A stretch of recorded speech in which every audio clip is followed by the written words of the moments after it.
مومنو، اگر تم کافروں کا کہا مان لو گے تو وہ تم کو الٹے پاؤں پھیر کر مرتد کر دیں گے، پھر تم بڑے خسارے میں پڑ جاؤ گے۔ یہ تمہارے مددگار نہیں ہیں، بلکہ اللہ تمہارا مددگار ہے، اور وہ سب سے بہتر مددگار ہے۔ ہم عنقریب کافروں کے دلوں میں تمہارا رعب بٹھا دیں گے، کیونکہ یہ اللہ کے ساتھ شرک کرتے ہیں جس کی اس نے کوئی بھی دلیل نازل نہیں کی، اور ان کا ٹھکانہ دوزخ ہے، وہ ظالموں کا بہت برا ٹھکانہ ہے۔ اور اللہ نے اپنا وعدہ سچا کر دیا، یعنی اس وقت جب کہ تم کافروں کو اس کے حکم سے قتل کر رہے تھے، یہاں تک کہ جو تم چاہتے تھے اللہ نے تم کو دکھا دیا۔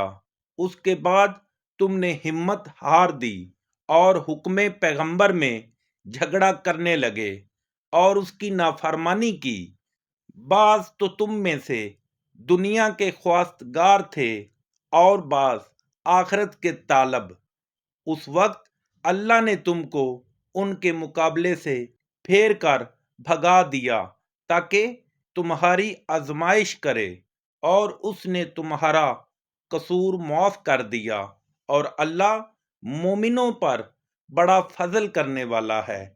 وہ وقت بھی یاد کرنے کے لائق ہے جب تم لوگ دور بھاگے جاتے تھے اور کسی کو پیچھے پھر کر نہیں دیکھتے تھے، اور رسول اللہ تم کو تمہارے پیچھے کھڑے بلا رہے تھے، تو اللہ نے تم کو غم پر غم پہنچایا تاکہ جو چیز تمہارے ہاتھ سے جاتی رہی یا جو مصیبت تم پر واقع ہوئی ہے اس سے تم اندوناک نہ ہو، اور اللہ تمہارے سب اعمال سے خبردار ہے۔ پھر اللہ نے غم و رنج کے بعد تم پر تسلی نازل فرمائی، یعنی نیند، کہ تم میں سے ایک جماعت پر طاری ہو گئی، اور کچھ لوگ جن کو جان کے لالے پڑ رہے تھے اللہ کے بارے میں ناحق ایام کفر کے سے گمان کرتے تھے، اور کہتے تھے بھلا ہمارے اختیار کی کچھ بات ہے؟